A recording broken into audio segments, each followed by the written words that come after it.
¿De qué vamos a hablar en estas tres sesiones? En la de hoy vamos a hablar en general muy someramente sobre qué es KiCad, que es una suite para hacer circuitos y placas de circuito impreso. Hablaremos de cuál es el flujo de diseño que en general todos los programas de diseño de circuitos impresos tienen. Y hoy nos dedicaremos fundamentalmente al módulo de hacer esquemas, ¿vale? Cómo es, cuáles son los atajos de teclado y el uso del botón izquierdo, porque si no lo has usado nunca, pues quizás pueda resultar un poco chocante. Cómo son las librerías de símbolos, qué propiedades tienen y luego en directo vamos a hacer un esquema sencillo que luego el PCB lo haremos en la siguiente sesión y los cálculos finales lo haremos en el último, ¿vale?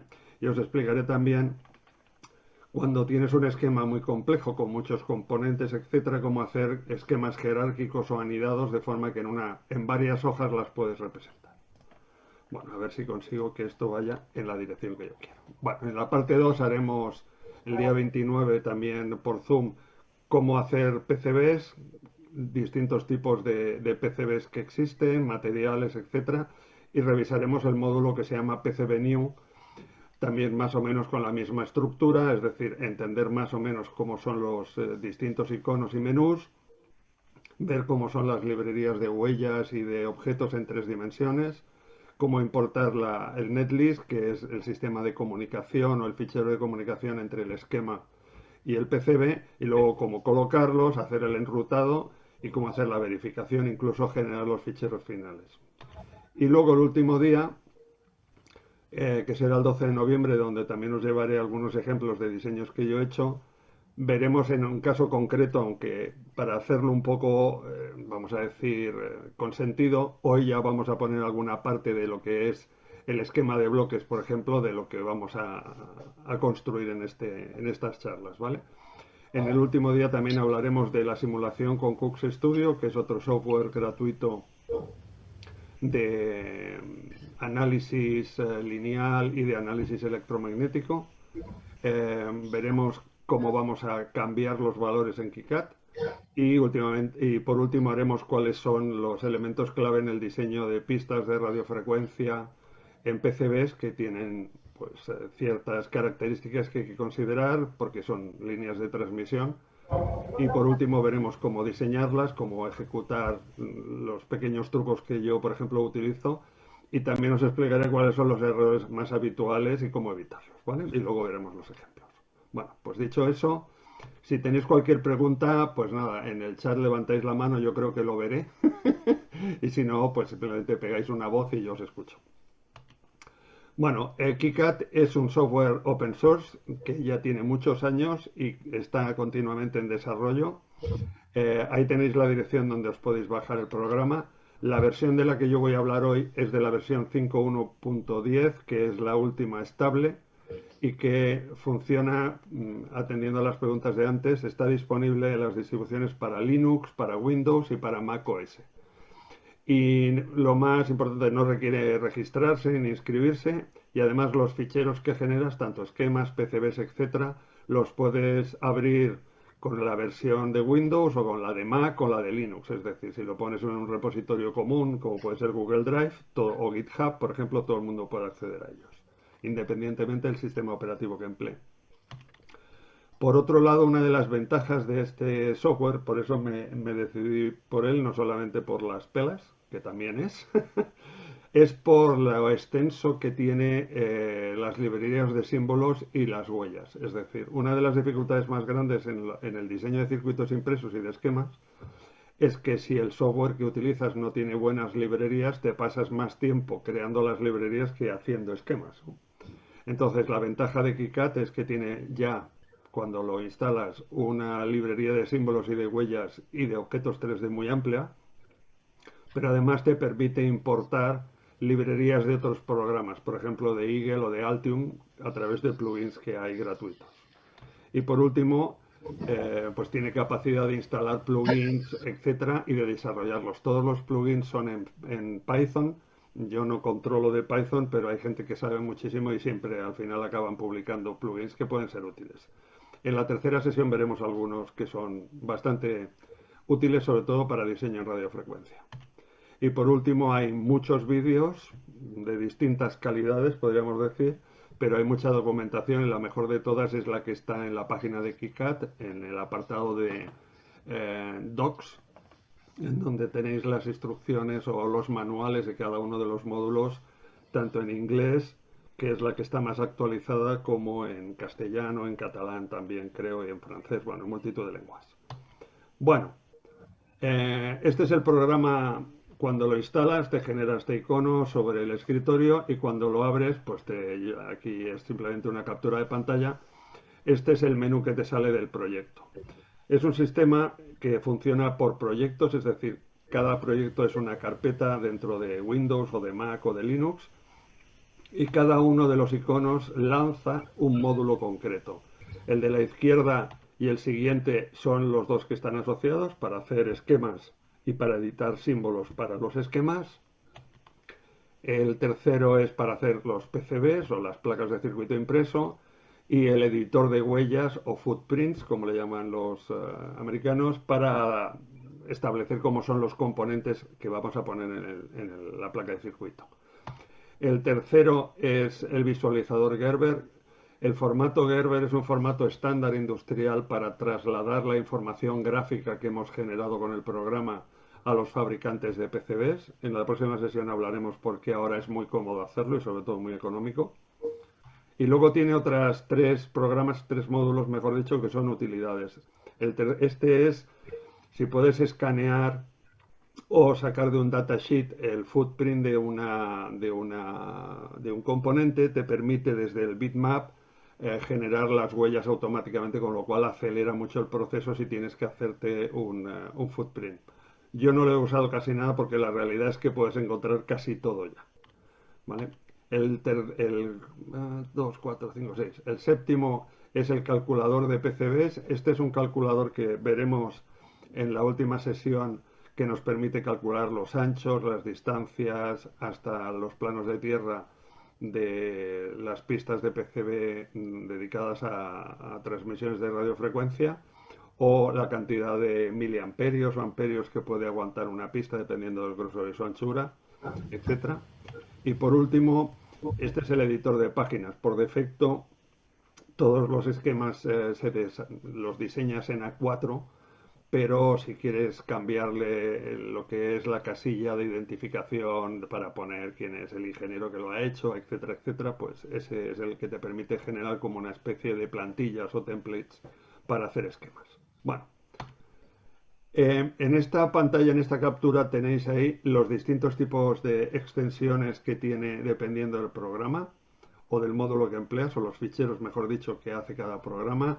El Project Manager es un fichero que se llama PRO, el del esquema utiliza 3, el de SCH para el esquema, lib para la librería de símbolos y net para los netlists.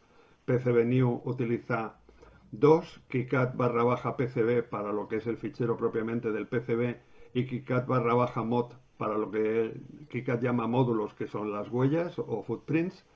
Los Gerber tienen un montón de extensiones, ya los veremos más adelante, porque hay uno por cada una de las capas gráficas que has ido diseñando.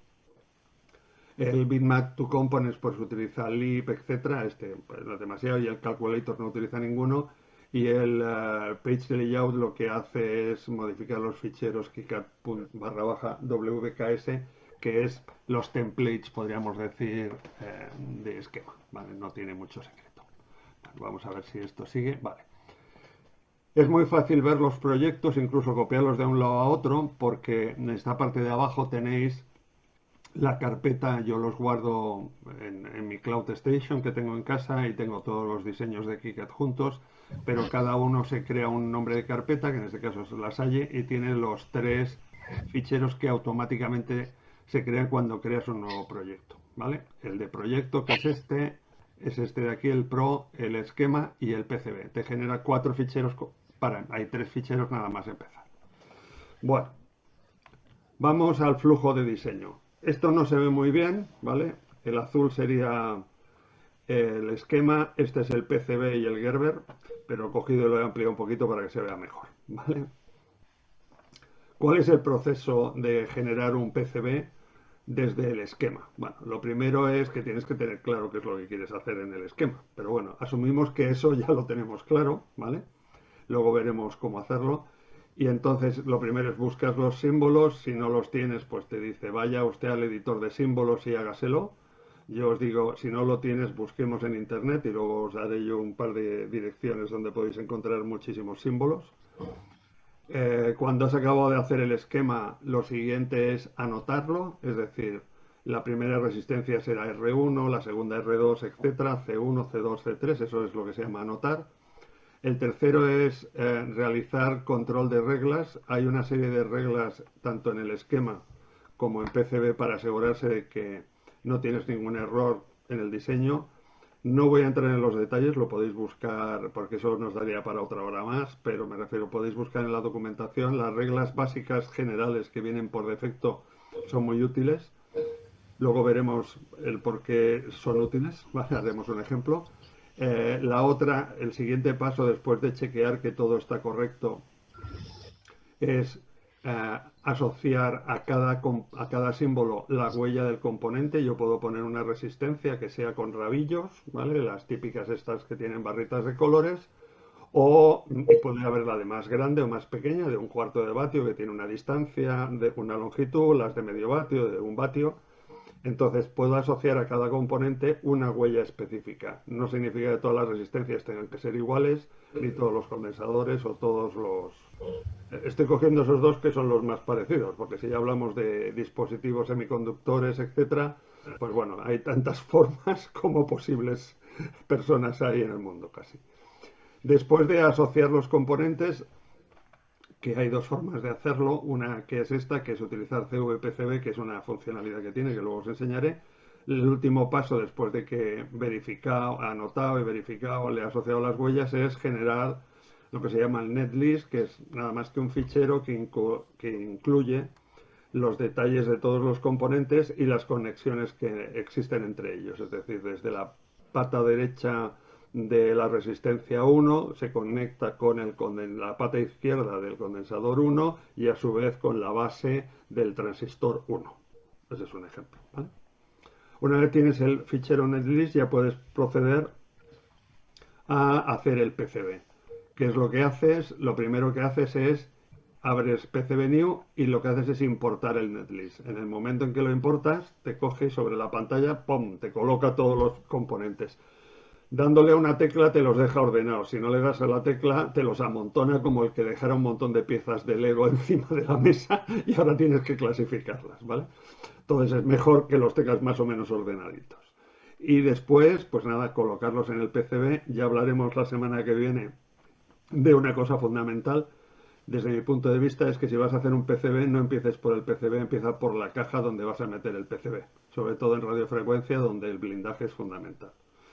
Después de colocar todos los componentes, hacer el enrutado, pues nuevamente hay otras reglas de chequeo. Estas sí que son muy importantes porque en general hay que tener en cuenta lo que el fabricante del PCB o el manufacturing house, como le llaman los finos, tiene como reglas. Veremos cómo obtener esa información, de forma de que no violes ninguna de las reglas de fabricación. Es decir, separación entre pistas. Pues lo mínimo que fabrica el fabricante X es 0,2 milímetros o 200 micras. No dejes una pista más cerca a 100 micras de otra porque no te lo va a producir. Este módulo te evita que te cometas ese error, ¿vale? Y por último, pues generar los Gerbers y antes de mandárselo al fabricante, pues revisarlos con el Gerber View, que no es más que un visualizador gráfico. Muy bien, ¿alguna pregunta hasta aquí?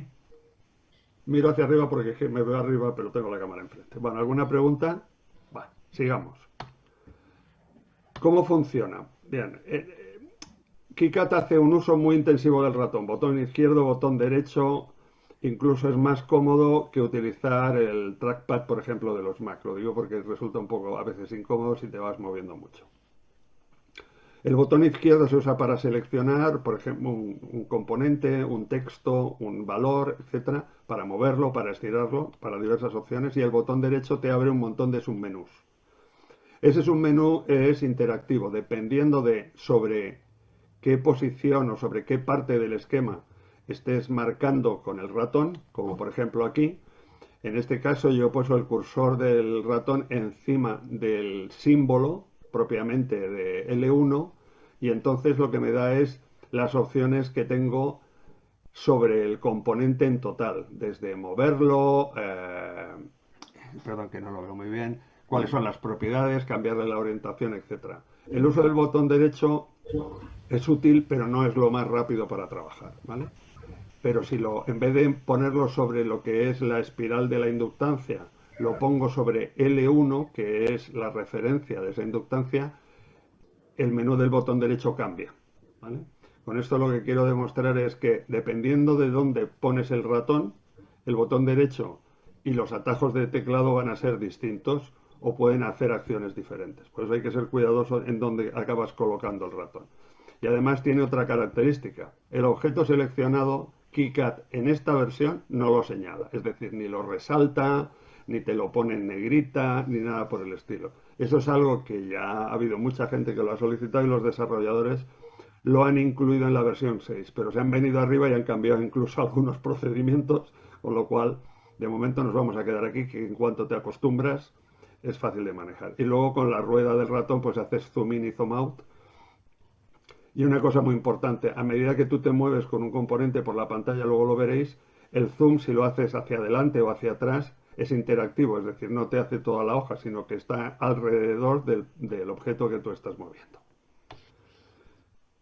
Una de las ventajas de KiCad es el uso de los shortcuts. Yo he hecho esta diapositiva, aunque es muy fácil de obtener esta información, haciendo control F1 en Windows o comando F1 en Mac, que son los atajos que tiene de teclado KiCad. Esto te hace aumentar mucho la velocidad y sobre todo la productividad. Es decir, si quieres rotar un componente, puedes marcarlo, botón derecho, buscar la orientación, pasar a cuál es la rotación a la derecha o a la izquierda. Es mucho más fácil marcarlo y darle a la R que te lo gira 90 grados a la derecha, otra R más 180, otra R más 270. Un segundo, que hay alguien que me está llamando, pero ahora no puede ser. Entonces, como os decía, los atajos de teclado son muy útiles. Yo utilizo muchísimo el de editar, por supuesto, el de girar, el de arrastrar, el de hacer la imagen especular sobre el eje de las X o sobre el eje de las Y, es decir, de arriba a abajo, de izquierda a derecha, el copiar y el pegar, como siempre, te permite copiar un elemento o todo el bloque, etcétera, ¿vale? Aquí los tenéis, esta puede ser muy útil como chuletilla, yo la tengo impresa porque a veces no me acuerdo de todos, obviamente. Bueno, y esta es el programa de hacer los esquemas en su versión general. Un segundo, que me temo que va a ser. Víctor, te llamo que estoy en una conferencia. Gracias, hijo. Chao. Chao. Mi hijo en Estados Unidos acaba de levantar, entonces me quiere dar las buenas, los buenos días. Perdonad. Bueno, la visión general del programa de hacer esquemas, ¿vale? En la parte izquierda, estos 5 iconos son fundamentalmente aquellos relacionados con la visibilidad, lo que vas a ver en la hoja. El primero te pone en marcha o no la rejilla, que es muy útil, muy importante, como todos los programas de diseño gráfico, al menos técnico que yo conozco, lo que hace es que el componente se queda enganchado en base a los puntos de la rejilla. Por defecto, la rejilla es de 50 mils en pulgadas. En el caso de hacer PCBs es mucho más relevante, pero aquí con este por defecto de 50 mils y en pulgadas funciona muy bien. La siguiente es, puedes hacerlo si quieres hacerlo en milímetros, la forma del cursor, etcétera, ¿vale? El siguiente menú son las herramientas del menú superior, fundamentalmente es grabar, seleccionar la hoja y la información que va en el bloque inferior, imprimir en impresora. Esto te permite trasladar el esquema, por ejemplo, el siguiente a SVG, a PNG, a PDF, por ejemplo. Luego copiar, undo y redo. Este te permite buscar un componente determinado. Ya no sé dónde tengo R1 porque he metido 65 resistencias y no sé dónde está. Este te permite buscarlo. Este te permite buscarlo y reemplazar el texto. Así, este es refrescar la pantalla, el zoom, etcétera, ¿vale? Y luego tienes aquí como menús de acceso rápido a cosas que necesitas cuando estás haciendo un esquema. Editor de símbolos, organizador de librerías, ahora lo veremos, editor de huellas por si necesitas ver una huella exactamente como es mientras haces el esquema, anotar, hacer el chequeo eléctrico, conectar las huellas con el símbolo, generar el netlist. Estos dos es para hacer la lista de componentes, incluso puedes poner lo que te cuesta cada uno para saber cuánto es el dinero que te va a costar el proyecto y con esto lanzas el programa de PCB. Y después aquí a la derecha todos estos menús son iconos, son los que te permiten incluir componentes, incluir puertos de tensión, ya sea positiva o planos o puntos de tierra, las conexiones, no confundir el verde con el azul, este es simplemente un cable, esto es un bus de datos, esto es para ver los cables que salen del bus de datos y esto es para sacar un bus de un bus. En RF no, yo no uso mucho, pero si haces cosas, por ejemplo, con Arduinos, con FPGAs, pues estos son elementos que vas a usar muchísimo porque estás moviendo o tienes que hacer esquemas de muchos buses, ¿vale?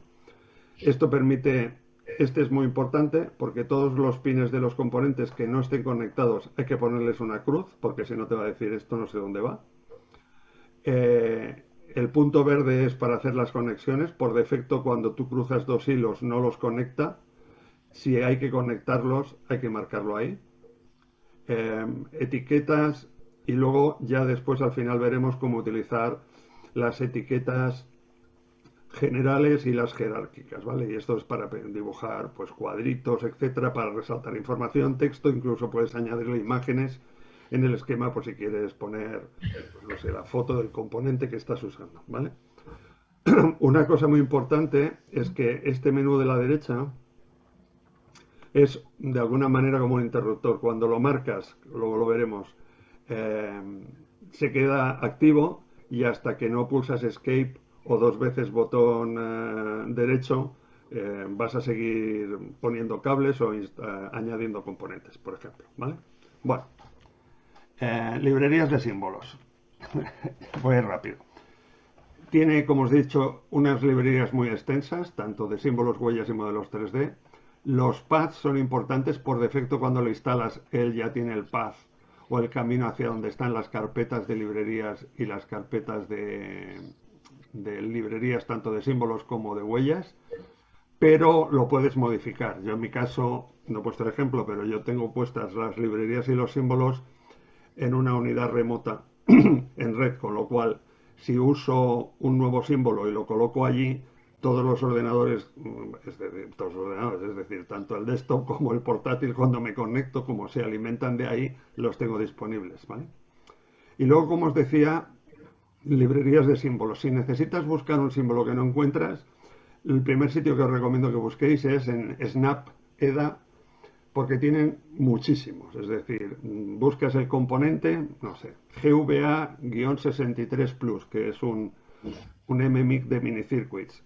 Pues vas ahí y encuentras tanto el símbolo como seguramente lo que es el footprint. Te bajas el fichero y lo instalas.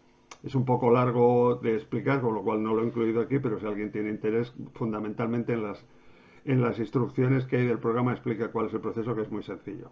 La otra son webs de distribuidores de material electrónico como Mouser, DigiKey y Farnell, que en todos ellos también ofrecen ese servicio de símbolos y de huellas.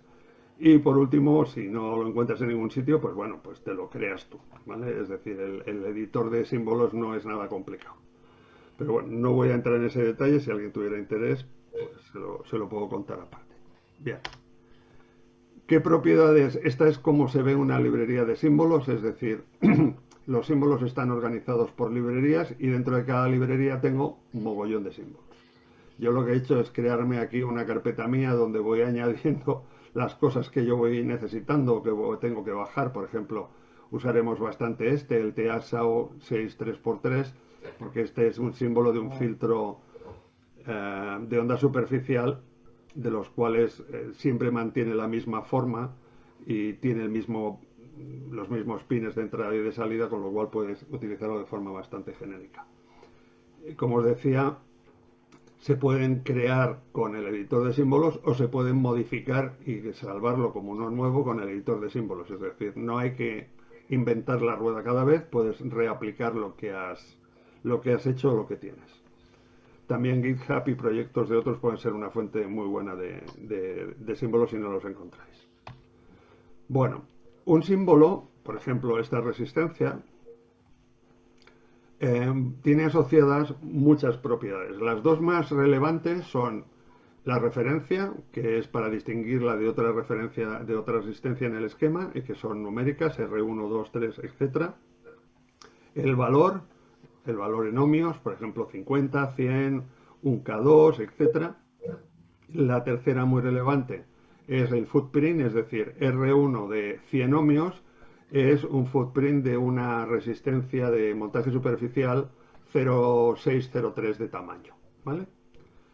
Vamos a hacer muchas cosas, o casi todo lo que voy a hacer va a ser en montaje superficial, fundamentalmente por dos cosas, porque hay disponibilidad de esos componentes de forma masiva e hipereconómica. Un dato, 2.000 condensadores de 100 nanofaradios cuestan €1.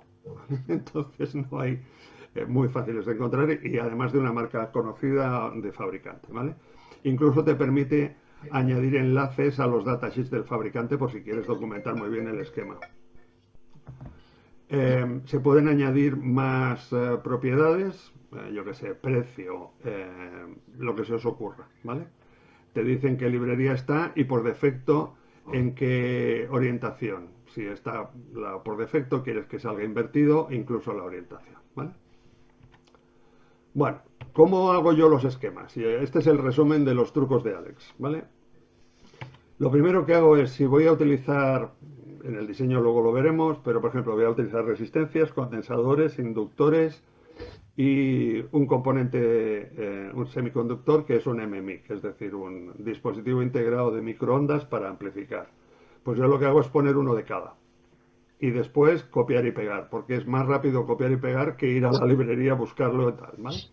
Seleccionar puertos de alimentación, es decir, voy a utilizar el símbolo de masa, GND y más 5 voltios y quizás más 12 voltios, pues bueno, cojo y los pongo, ¿vale? Al menos uno de cada.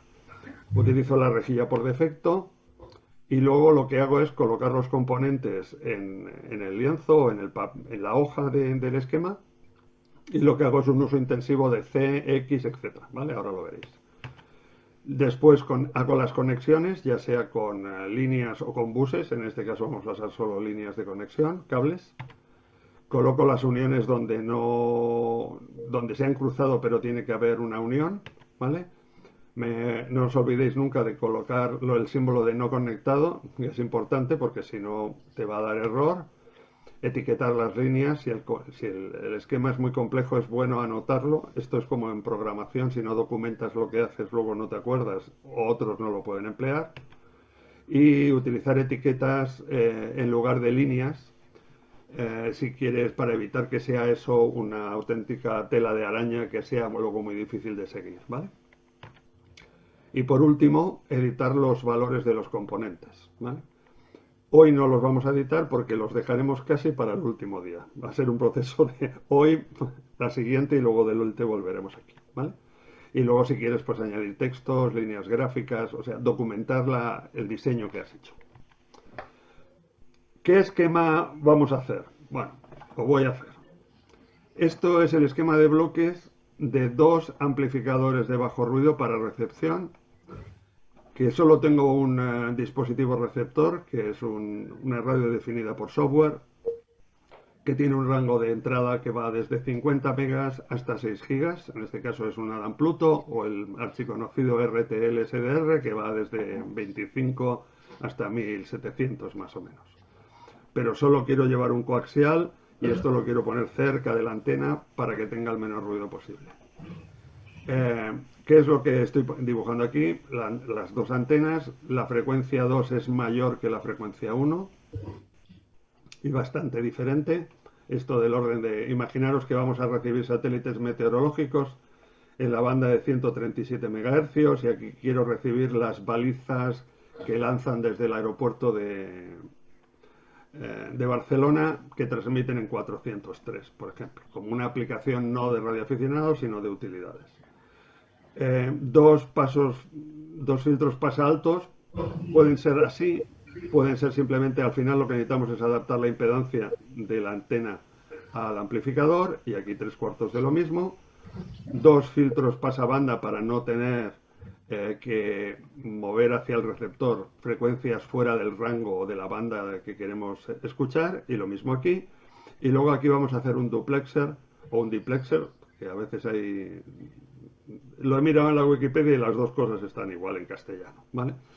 Que es un dispositivo formado por un filtro pasabajos y un filtro pasaltos con una característica que es que se garantiza que aquí hay una impedancia de 50 ohmios, aquí también y aquí también, ¿vale? No es simplemente dos filtros diseñados y calculados para 50-50, sino que tiene un pequeño truco, ya os lo explicaré en la tercera sesión. Bueno, pero más o menos la estructura con esto, es cierto que yo ya conozco cómo hacerlo, pero me refiero, vamos a intentar hacer el esquema de forma rápida, ¿vale? La pantalla del esquema, ¿vale? Lo centro y lo primero que voy a hacer es buscar los componentes que voy a usar, ¿vale? Voy a utilizar resistencias, ya había puesto aquí, puedo buscar R, pues coloco una aquí, me da lo mismo. Le doy otra vez clic y ahora voy a buscar cap, el C small es este, ¿vale? Voy a utilizar inductores, utilizo el pequeño, me da lo mismo que quede así plano. Voy a utilizar como dispositivos, lo he decidido ya, ¿vale? Pero no pasa nada. Esto va a depender. El PSA 4 5043, aquí este de aquí, que se ve mejor. Y después voy a utilizar conectores. Al darle escape me he ido de aquí. Voy a buscar conectores, coax. Conector coaxial, este de aquí.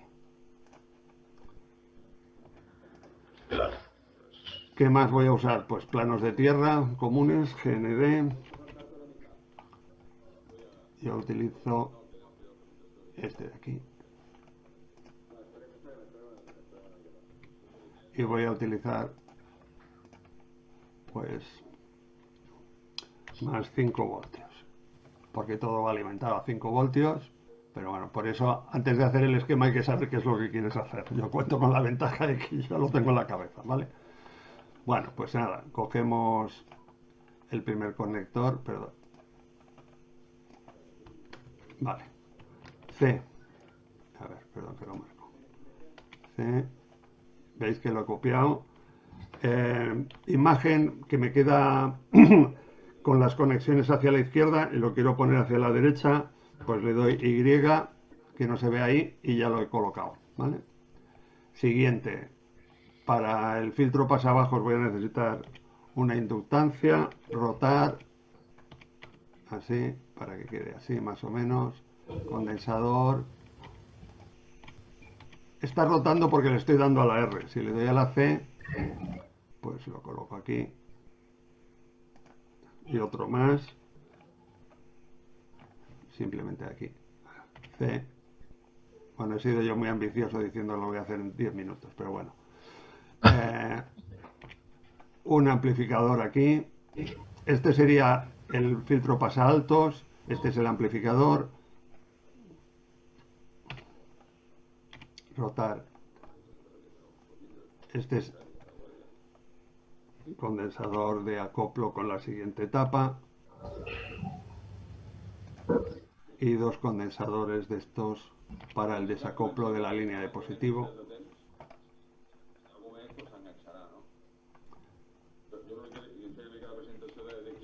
¿Veis? Cuando me acerco me permite moverme sobre el objeto que estaba, ¿vale? Copiar la señal de positivo aquí, que la voy a usar después. Se me ha olvidado el filtro, que no lo he traído. So, pues Sí, este de aquí. ¿qué suena? Esto tienes que saberlo antes, me refiero. Obviamente, preparar a hacer el esquema es el proceso que empieza cuando lo tienes más o menos claro sobre el papel, ¿no? O sea, el uso de papel y lápiz siempre es útil. De hecho, incluso muy necesario. Y ahora tenemos otro conector que es este. No, no, no. Conector no, porque necesitamos poner el filtro. En este caso, vamos a poner un filtro pasa. Vamos a hacer un filtro pasa altos aquí. Y le vamos a añadir.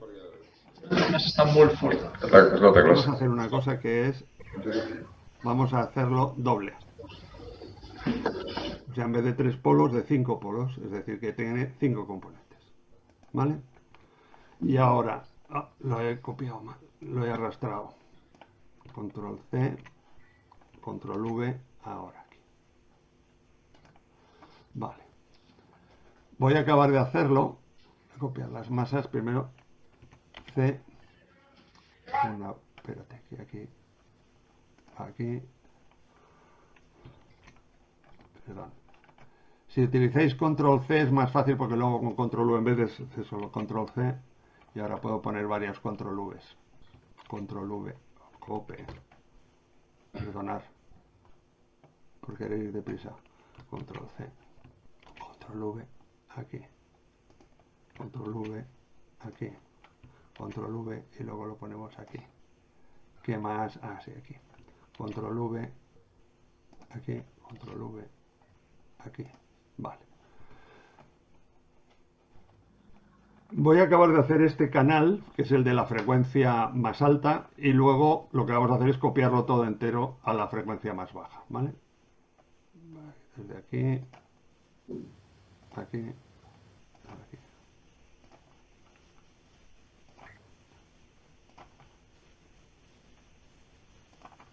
¿Ves? Como no cruza, se ha unido solo. Si no cruzara, por ejemplo es este. Imaginar que yo hiciera esta conexión, que no es la correcta, ¿vale? Que no es lo que yo quiero hacer. Pero bueno, no pasa nada. Si yo paso por aquí, de aquí, perdón.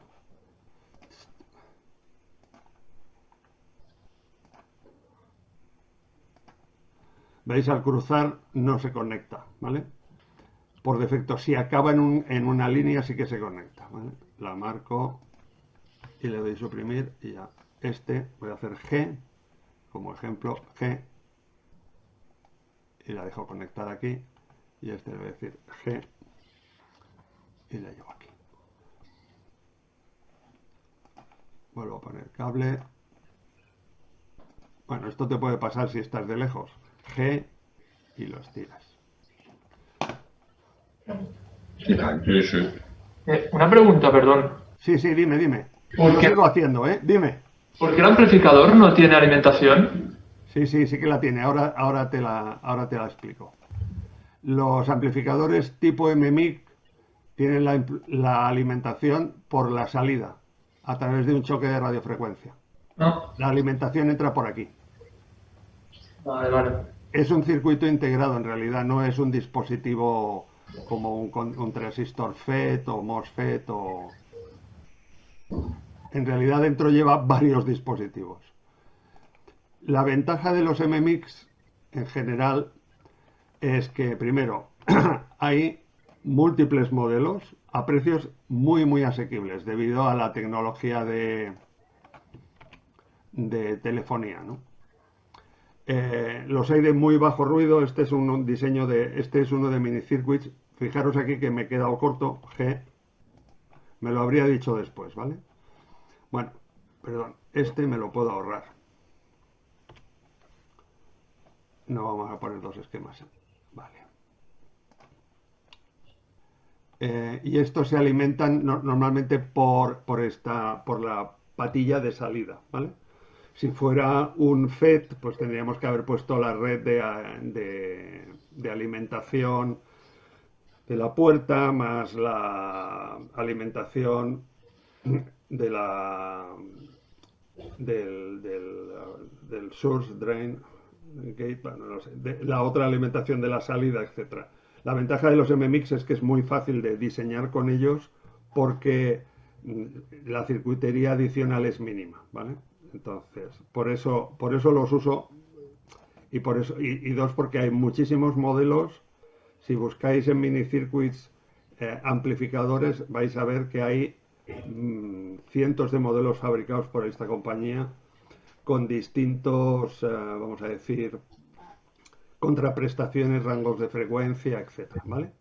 Bueno, aquí ya he hecho, voy a coger todo esto y lo voy a acercar un poco, le doy G y lo dejo.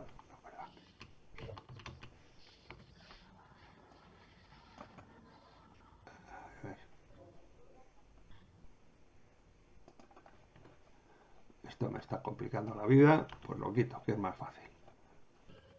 De momento lo que son resistencias de condensadores, ¿has escogido como genéricos o ya son...? No, son genéricos. Ves que no tiene ni referencia ni valor.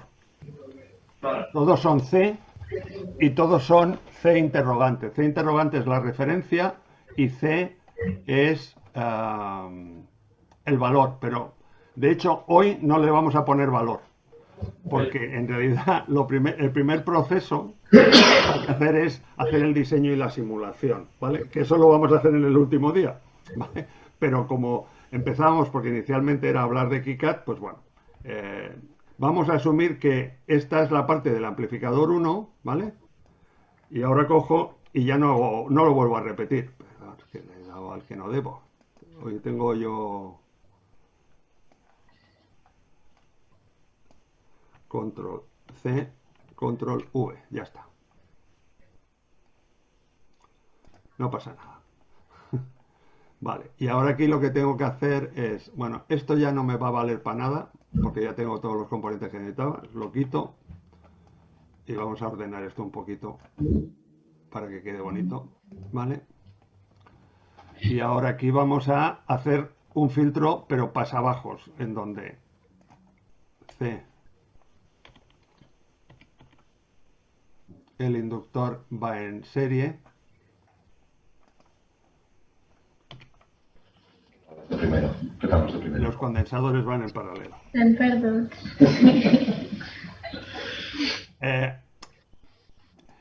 Mi propósito no es enseñaros radiofrecuencia en un día. Tenéis profesores muy capaces para explicaros por qué esta es una topología de un filtro pasabajos, pero bueno.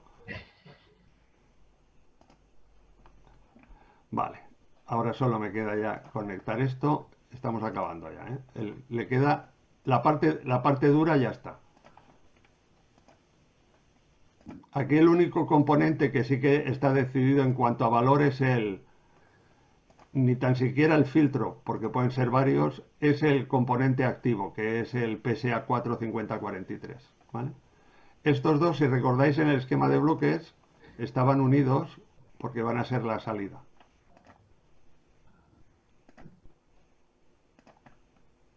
Y cuando dices simulación, ¿te refieres a simulación tipo un PSpice o algo así?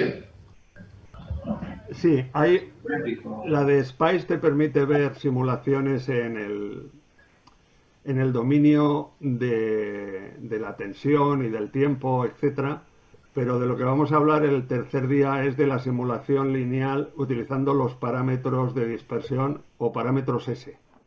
Ok. ¿Vale? Ese tipo de simulación. El simulador se llama Cux Studio, que seguro que si andáis mirando cosas este es libre y es muy potente teniendo en cuenta las cosas que hace. Es como una versión gratuita de lo que podríamos ser, para mí yo creo que es el benchmark en este área, que es o ADS de Keysight. Espera que me falta aquí un conector. Ay, me faltan masas, por Dios. Copy.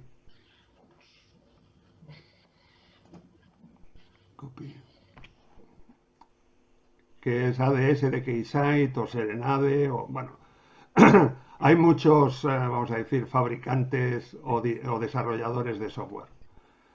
Pero ese es gratuito y es muy útil porque puedes aprender muchas cosas sin gastarte un duro, desde el punto de vista de software, me refiero. Lo que sí que has de invertir es tiempo. Bueno, veis que tengo el pin que me va hacia la derecha, le doy Y, control Z. Le he dado al que no era. Vale. Vale, lo coloco aquí y esta será la salida. Pues ya tengo el esquema. Voy a guardarlo que no lo he guardado.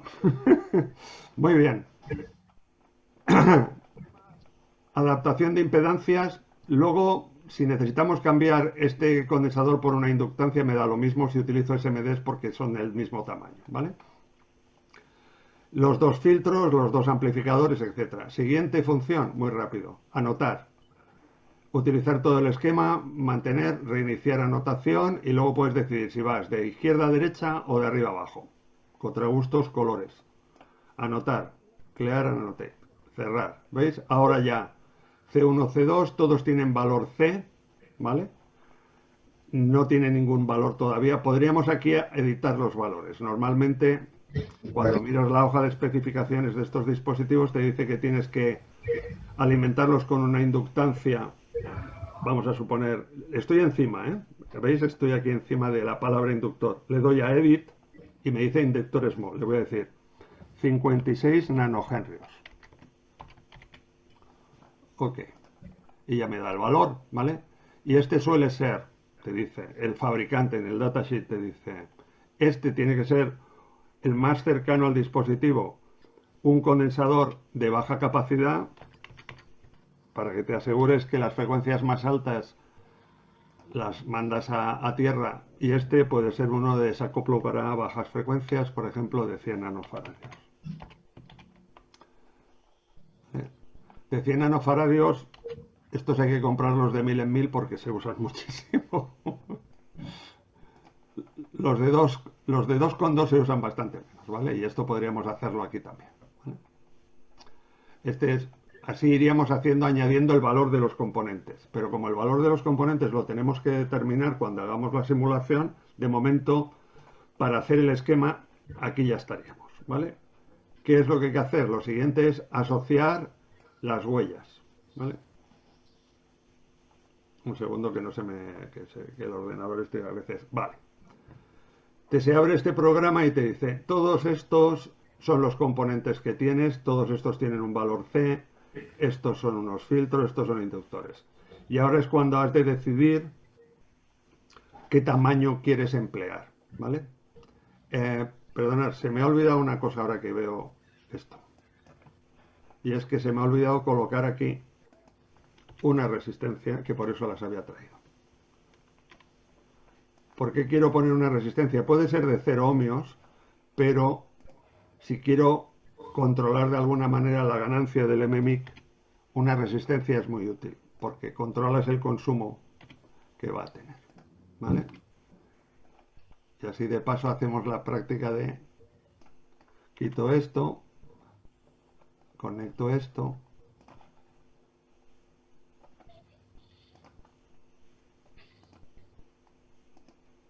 No, vamos a dejarlo así porque ahora lo que voy a hacer es control C, control V. En aquellas cosas que son muy repetitivas, lo mejor es copiar y pegar, no volver a inventar. A ver, perfecto. De aquí a aquí. ¡Oh! Me ha quedado mal. Pues nada, lo selecciono y lo muevo uno para arriba. Se ha movido el condensador. Vale, no os preocupéis que luego se limpia eso. G. Vale, ya se ha ido ahí arriba y ahora aquí me falta la otra conexión. Obviamente he metido dos componentes más que no están anotados, ¿vale? Pues vuelvo a hacer la anotación, le digo reiniciar, por si acaso, pero podrías mantener la que hay, te añadiría R1 y R2, ¿vale? Lo guardamos. Os decía que vamos a asociar las huellas, que es la última parte. En la próxima hablaremos de los esquemas anidados, ¿vale? Aquí tengo todos los componentes que hay y digo, bueno, pues todos estos componentes los voy a hacer todos del mismo tamaño, por simplicidad. Aquí tengo las librerías de huellas, como se llaman, SMD, conector SMD polarizado, tamaño que pueda usar un ser humano, 0,805, esto es 0,08 son 80 mils, pues mirar, la distancia es, el pad tiene 1,5, 1,15 milímetros por 1,40. Y además se llama hand soldering para soldarlo a mano, ¿vale? Si quieres puedes ver qué forma tiene, ¿vale? Incluso si está bien asociado puedes ver el valor 3D. Un segundo porque mi ordenador cada vez... Ahí está. Esto está visto de arriba, pero ese sería el componente en 3 dimensiones, para que veas cómo queda, y esto sería el sitio donde lo vas a soldar, ¿vale? Pues nada, marcas el primero y le vas dando a este tantas veces como quieras. Todos los condensadores los vamos a hacer igual.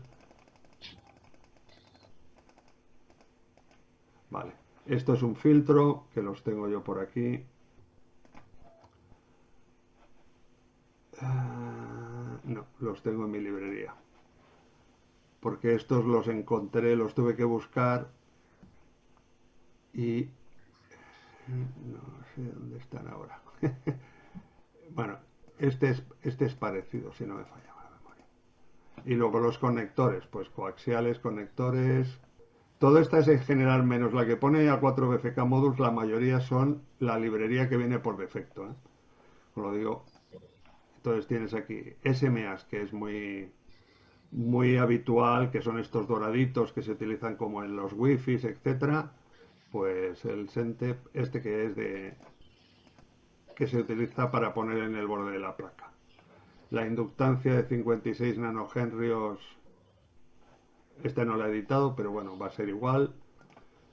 Inductor,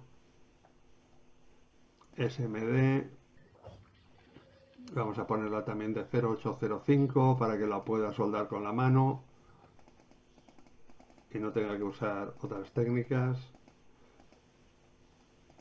Las resistencias las vamos a poner más grandes porque el consumo de esos dispositivos suele ser como 100 miliamperios, entre 50 y 100. Entonces vamos a ponerla más grande, que permite disipar más calor en el caso de que tuviera que ser. ¿Vale? Esto es un ejemplo, pero bueno, son cosas que has de prever antes de hacer el esquema. Estamos empezando un poco la casa por el revés, pero bueno, no pasa nada. Espero que sirva para... Vamos a ponerlos de tamaño 1206, que es el más grande.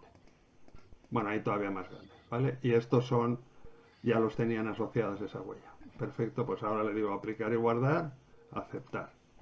Aquí no ha habido ningún cambio, pero si le doy aquí, lo señalo y le doy a E, ya me ha dicho que el footprint que tiene es este, ¿vale? Con esto tendríamos acabado el esquema. Podríamos, por ejemplo, imprimirlo o trazarlo, exportarlo a PDF, por ejemplo. Imprimir esta página. Perfecto. Cerrar.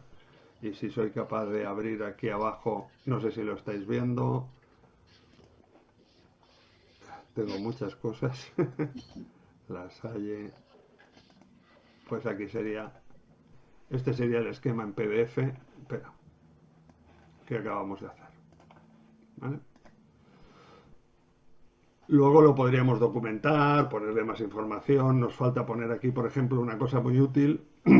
Es si lo vas a poner en una caja que tienes que ponerle unos tornillos de sujeción, pues hay que ponerle los agujeros de los tornillos. Dirá, hombre, pero eso lo hago yo después, le hago unos taladros a la placa y listo. La ventaja de poner los tornillos es que luego tienes un pad, es decir, una pista redonda con un agujero en medio que te permite asegurarte que la conexión de la placa es adecuada y va a masa, ¿no? Entonces, una de las cosas que utilizo, por ejemplo, es determinadas cosas, no, ya sé que esto es un agujero de montaje, pues simplemente le quito el nombre y tampoco hace falta que tenga un valor. Esto no tiene valor de 50K, lo que tiene es un tamaño, pero el tamaño lo vamos a fijar en el PCB. Entonces, y este lo puedes copiar tantas veces, normalmente 4, para poner 4 en la caja, ya está. Este me ha salido un poco para allá. Bueno, hacer un tutorial, perdón, hacer una charla de cómo hacer esquemas en 1 hora no es sencillo, ¿eh? Lo estás haciendo muy bien. Sí, sí, sí. Gracias. Vale, no, luego vamos a seguir con este esquema hasta el final, porque yo creo que es útil mantener y es que esta es una idea que se me ocurrió hace un par de días. Digo, bueno, yo creo que vamos a hacer algo que luego podamos realmente construir, ¿vale? He puesto nuevas cosas, H interrogante, etcétera, pues a anotar otra vez. Ahora mantengo todo lo demás, cerrar y guardar. Y ya lo tenemos. Bueno, con esto ya tenemos el esquema listo. Ahora el siguiente paso sería, como os he dicho, generar el netlist. Me da lo mismo que no tenga todavía valores. Puedo darle al botón de net, generar el netlist y en la misma carpeta del proyecto, que estamos en la carpeta de Lasalle, me genera un fichero que se llama lasalle.net. Guardar y ya lo tengo. Si ahora le diero aquí, le voy a dar aquí para que veáis que vamos a dejarlo preparado para el próximo día, ¿de acuerdo?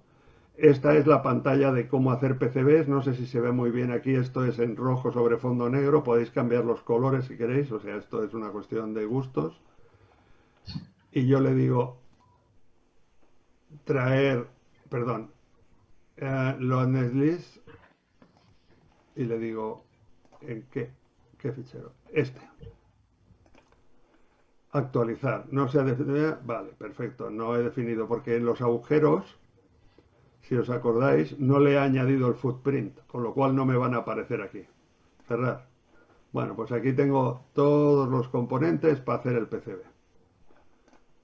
Un poquito al lío, como las piezas de Lego. He abierto la bolsa y las he tirado todas. Estas rayas blancas son lo que se llama en inglés rat nest o al final las conexiones. Es decir, este componente, si lo muevo, sigue asociado. Dice, ¿veis? No sé si se ve ahí. Esto es GND, la parte de abajo, ¿vale? Y lógicamente estará conectado con todos los GNDs que haya, ¿vale? Pero bueno, lo guardo para la próxima sesión. Y con esto acabamos el esquema, ya lo tenemos listo, parece que, bueno, no está mal, para la velocidad que hemos llevado.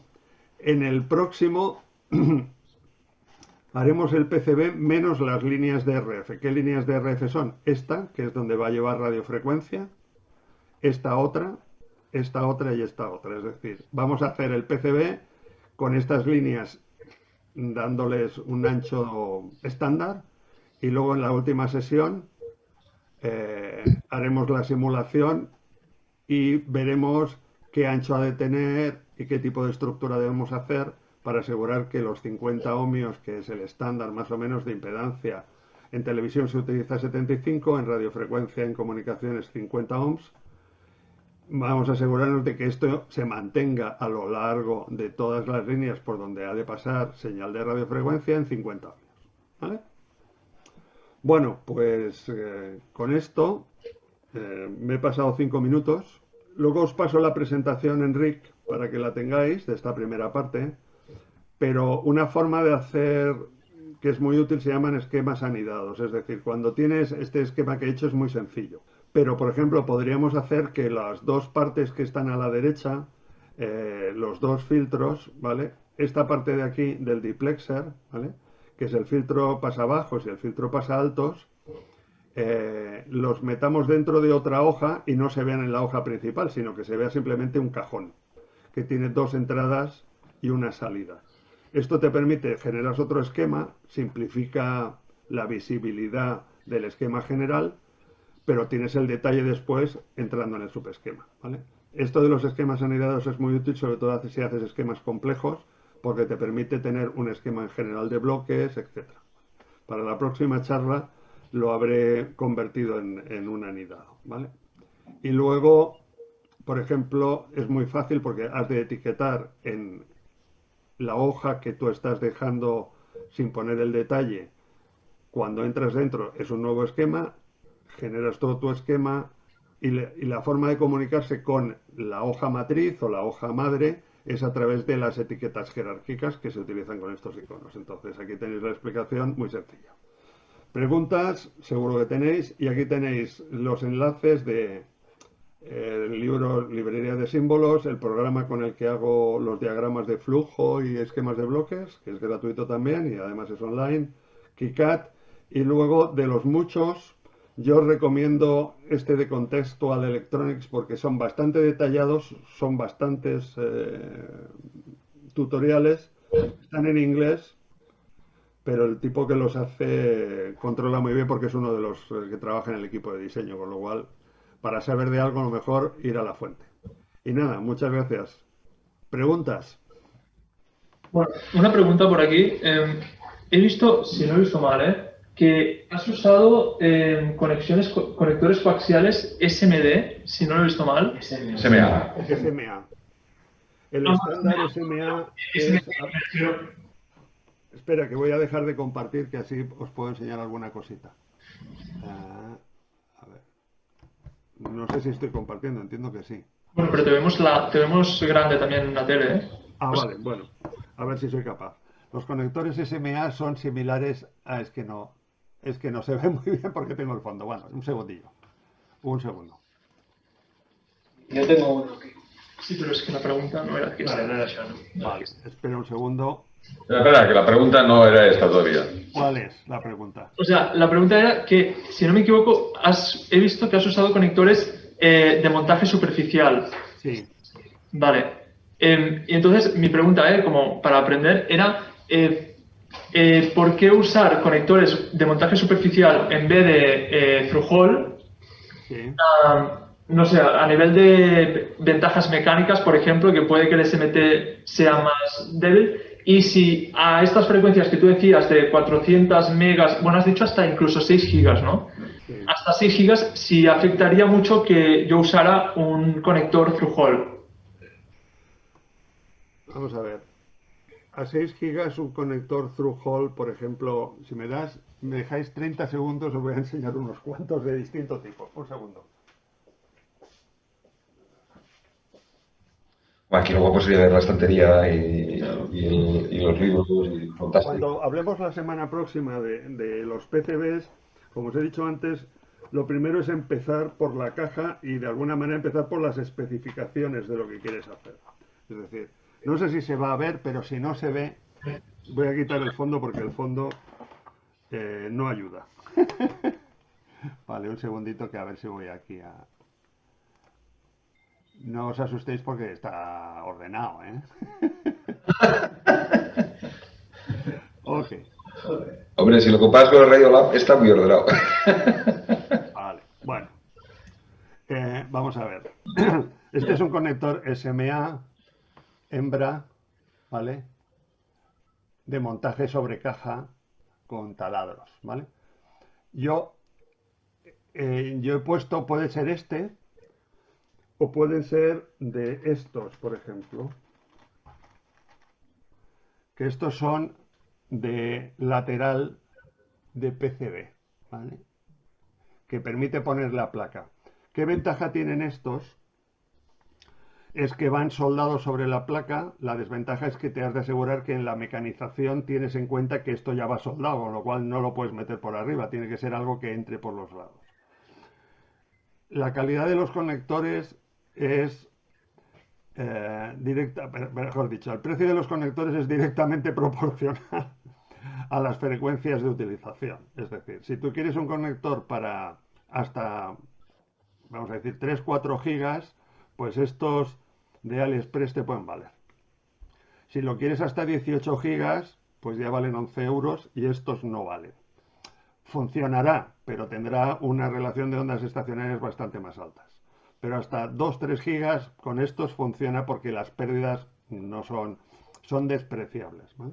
Puedes poner uno through-hole de los tipo L, que no tengo aquí ninguno, con lo cual depende un poco del diseño mecánico que tú vayas a hacer después del circuito, y una de las cosas que sí hay que hacer en radiofrecuencia es blindar toda la placa, ya sea con una caja completa, por arriba, por abajo y por los laterales, pero que dejarlo al aire acaba teniendo la posibilidad de recibir interferencias del exterior o radiar en el caso de que fuera un transmisor.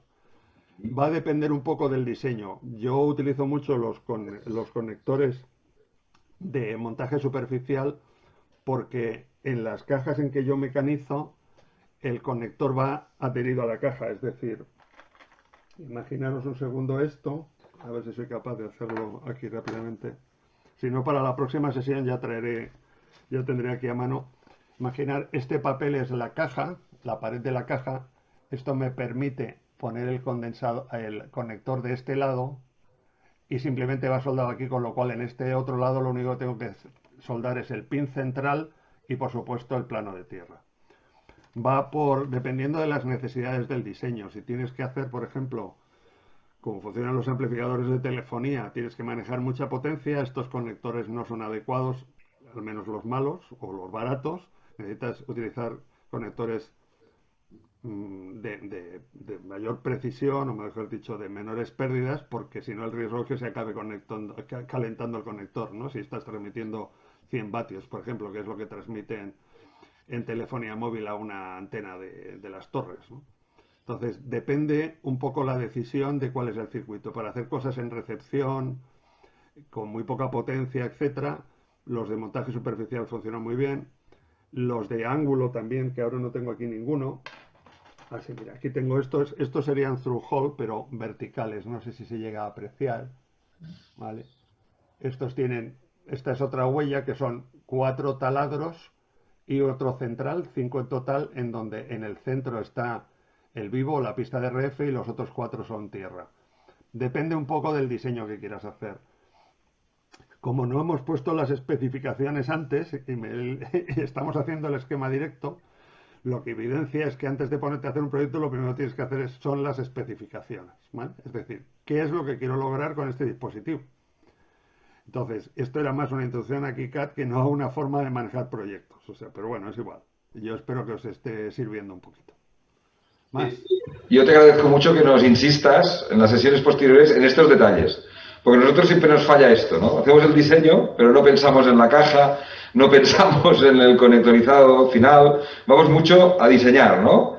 Pero luego estas cosas son muy importantes y luego las prestaciones pueden bajar en picado si no las tienes en cuenta. Cierto es decir, al final, como en todos los proyectos, primero hay que establecer cuáles son los objetivos. De hecho, voy a cambiar la agenda. Y lo voy a pasar de la tercera sesión a la segunda, de forma de que recabemos. Yo creo que lo tendría que haber hecho desde el principio, pero bueno, es igual. Creo que es muy importante saber qué es lo que quieres lograr para luego ver si el resultado compara con lo que quieres lograr, ¿vale? Hoy hemos hecho, esto es un doble preamplificador de antena con filtros. Entonces, en la próxima sesión le voy a añadir, que yo las tengo anotadas, pero me refiero a las especificaciones, que os adelanto. 2 rangos de frecuencia, cifra de ruido por debajo de 1 decibelio y más de 20 dB de ganancia. Ya está. Y en una caja que sea, pues no lo sé, una de estas que podemos encontrar en Diotronic, por ejemplo. Que no, que no Vale, tengamos que ir a comprarla ni que nos la fabriquen es profeso, ¿no? perfecto. Muy bien. Más ¿Qué más? preguntas que tengáis. A mí me ha llamado la atención la resistencia esa que has puesto en serie, que era de 0 ohmios, pero es simplemente para el consumo, has dicho, ¿no? Sí, vamos a ver. Los MMix, si queréis, como tenéis mi dirección de email, me podéis escribir y os mando algunos datasheets o las direcciones donde lo podéis buscar. Si buscáis PSA 45043, déjame un segundo que lo voy a mostrar aquí. Es más que nada porque esas resistencias supongo que se soldan en placas prototipo, en algo, un producto final no se suelda, Sí, supongo. sí. Sí, Sí, también. sí, sí. Puedes poner una de 0 ohmios. Sí, Si te sí. miras placas de PCBs modernas, muy actuales, puedes encontrar resistencias de 0 ohmios por diversas razones. Uno, porque necesitas pasar una pista por debajo, que no es, pero es una de las opciones. La otra es porque en el diseño inicialmente iba a ser de 10, pero lo bajas a 4. Mira, aquí, espera, os voy a poner el datasheet del, bueno, si lo tengo aquí. ¿Más baratas? ¿Las de míos o más baratas? No, vale, todas iguales, pero es igual. Los componentes SMD ya os he dicho. Comprándolos en el sitio más caro, 100 valen 50 céntimos. Y en el más barato, del mismo fabricante, 2.000, 1,15 €. Eso es lo que he pagado yo el otro día. O sea, masiva, pero bueno, tampoco nos vamos a volver locos por eso. Bueno, esta es la hoja de datos. El día de Andorra. Espera, que voy a compartir. ¿Dónde Aquí. Esta es la hoja de datos del amplificador que he puesto antes, que es un amplificador monolítico. Es decir, es un MMIC, ¿vale? Esta es la compañía, si buscáis Minicircuits, este es el paraíso de los chiflados a la radiofrecuencia. Cierto es que no son baratos. Bueno, baratos, me refiero. Que tienen productos baratos, son como 2,50 € por unidad. Pero también tienen cosas que valen muchísimo dinero. Entonces, en general, la forma de conectarlos es esta, ¿vale? Un voltaje, el inductor y un condensador. Ellos, como quieren seguir vendiendo, cosa que me parece muy razonable, sus componentes, te recomiendan que compres este monobloque que ya lleva el condensador y la inductancia para asegurarse de que se mantiene la impedancia correcta, etcétera. Este es el dispositivo y un condensador de entrada, ¿vale? No hay resistencia, pero si yo quiero utilizar otro, con la resistencia lo que controlo es la intensidad que entra en el dispositivo. De esa manera, o la tensión, porque al final lo que puedo, cambiando la intensidad o la tensión, puedo obtener distintas contraprestaciones. Puedo bajarle la tensión para que tenga menor ganancia, ¿vale? Este se puede alimentar a 5 o a 3 voltios. Bueno, como sé el consumo, pues digo, calculo 150 ohmios. Le puedo reducir la ganancia, si veis aquí, a ver si se ve un poco más grande. 18,4, 17,5. Prefiero, puedo bajarle pues como medio decibelio. Cambia esto, me va a cambiar en gran manera el punto de intercepción de tercer orden, es decir, fijaros, bajando solamente 2 voltios, pues lo hago no mucho mejor, al contrario, peor, porque tiene un punto de intercepción más bajo, pero desde el punto de vista de cifra de ruido, pues sí que la puedo bajar. A lo mejor me interesa porque tengo una necesidad de bajarla. Y luego tiene una ventaja, es decir, que tú puedes montar todo el circuito, ¿vale? Y como tenemos que montar dos, ¿vale? En la misma placa, quiero probar primero uno, pero no el otro. Entonces, si como esto van a ir los dos 5 voltios a un conector común, ¿vale? Si monto las dos resistencias de la primera, voy a alimentar los dos. De la otra manera es instalo esta resistencia y esta no. Tengo montado todo lo demás, pero esta no, con lo cual puedo verificar que este circuito funciona. Quito esta, monto esta, verifico que este funcione y cuando veo que los dos funcionan, sueldo las dos.